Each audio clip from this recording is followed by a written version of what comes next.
Do not forget my stories, Senua. I am with you still.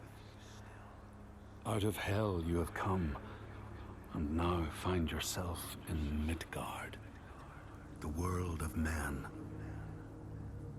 Do not think it any less dangerous for that. Your path has taken you far from home, across the boundless sea, and you must go on to the heart of this place, to the heart of man.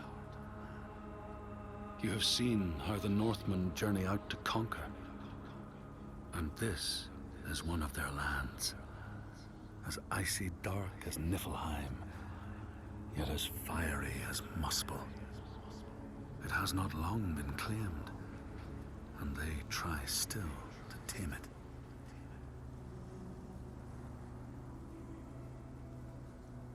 The Skald's verse speaks of a man called Grettir the Strong.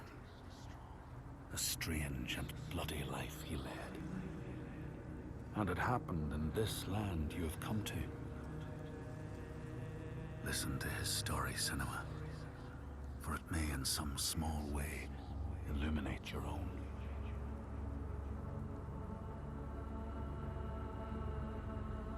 The Skalds say that in Grettir's time, a nearby farm was plagued by hauntings. A shepherd called Glamour was killed by some evil force, found dead in the snow, bloated and black. His body could not be taken to burial, because he was held fast to the ground. So it was left. 3 days after his death, the body was missing.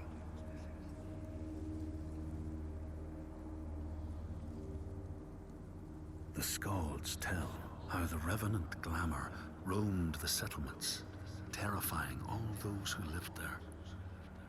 Each one he killed, in turn, rose to walk beside him. Thus, evil begets evil. But the man Grettir was proud and overbearing, and thought the Droiger no match for his strength.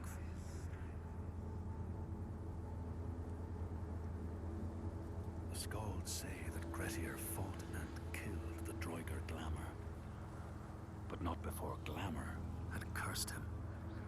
His strength would be turned against him, his deeds bring death and exile, and he would be always before Grettir's eyes, making him afraid to be alone. He saw all sorts of phantoms wherever he looked, and thus people who see things that aren't there are said to have Glamour's eyes.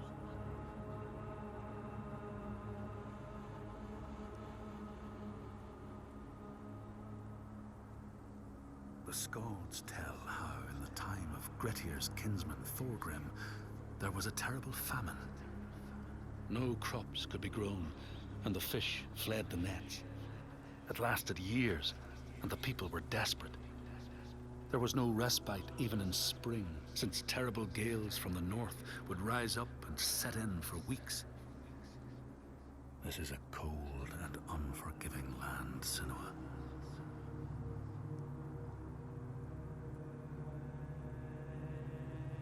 In the time of famine, at the place known as Rifskar, Thorgrim found a huge finback whale, beached and dead. His neighbor, Thorfinn, had already found it and was in the process of flensing it. But Thorgrim claimed it as his own. Thorfinn said he would not give it up without a fight. If that's what you want, Thorgrim said, let it be so. And he launched a blow at Thorfinn, cutting off his head in one strike.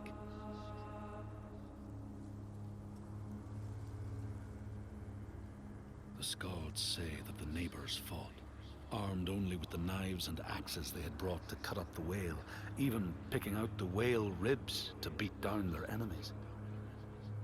Thorgrim's men had loaded their boats with whale meat, but as they went to leave, one of their opponents struck Thorgrim's brother a fatal blow. And this is how hunger fates desperate men to come to blows, striking out against one another to survive.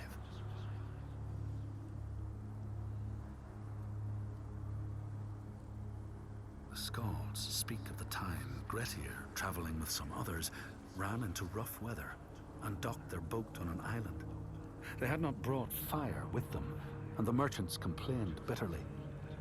Seeing a great fire blazing on the other side of the strait, Grettir said he would swim over to fetch it. He took off his clothes and struck out across the water, wearing nothing but a cloak.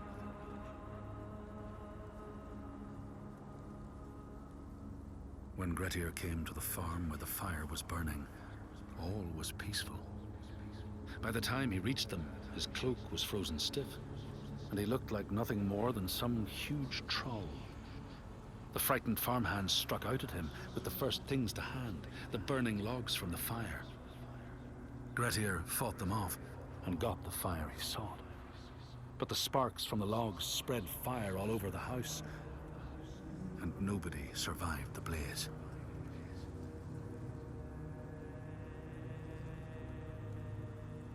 The skalds say that Grettir swam back across the strait, keeping the fire safe from the water. His friends applauded Grettir's bravery, but when word spread about the massacre at the farm, people took against Grettir. Nobody wanted anything to do with him, and when the news reached the Althing in the summer, Grettir was pronounced an outlaw. All doors would hence be shut to him.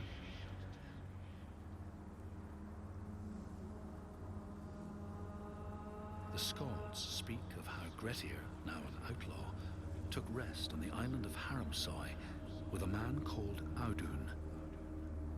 Grettir saw a great yellow glow like a fire rising from the ground. Audun told him it was coming from the burial mound of Kar the Old, who ever since he died had haunted the island, and warned him to stay away.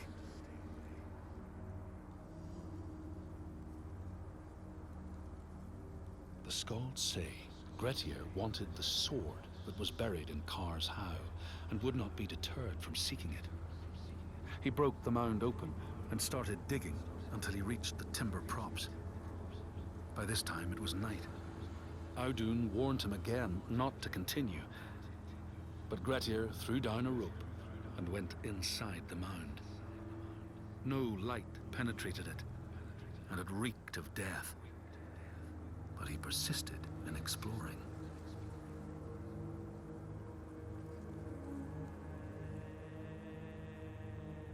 Grettir found the sword he was seeking, Kar's loom, buried in the grave mound.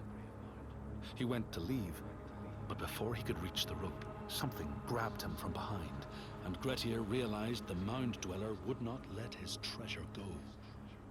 The two fought ferociously until Grettir got the advantage and chopped off the revenant's head.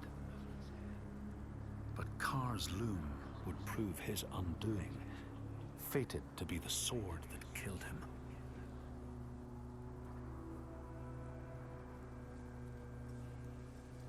The skald's verse tells how Grettir made many enemies with his proud and overbearing nature.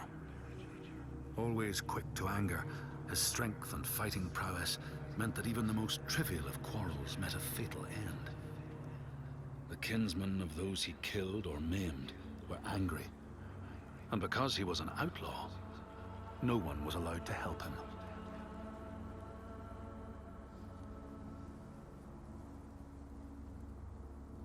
The outlaw Grettir fled to the island of Drangi. His enemies knew he was there, but he was still so strong and fierce, nobody could shift him. Thorbjorn, first among his foe, sent his foster mother to see Grettir. She was a Seithkona, and very wily. She enchanted a tree branch and sent it to wash up on Drangi.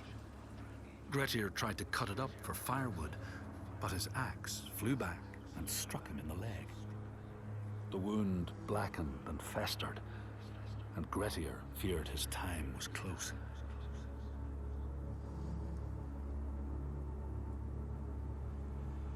The skalds say Grettir, wounded by Seidr, was now so weak it was possible for his enemies to defeat him. Under cover of night, Thorbjorn and his men attacked his shelter. They tried to disarm him,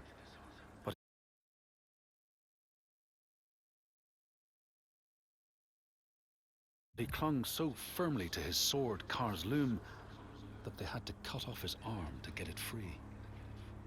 Then they used his sword to cut off his head, and the land's mightiest outlaw was dead.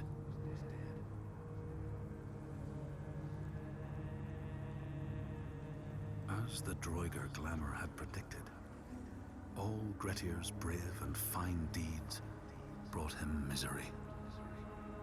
So fate makes prisoners of us all. But it was Grettir's nature that made him fight the Droigar, and Grettir's nature that led to blood feud and exile. So what is truly our prison, Senua? Is our path ordained, and we powerless to change it? Or do we blame uncertain powers for what we ourselves ordain?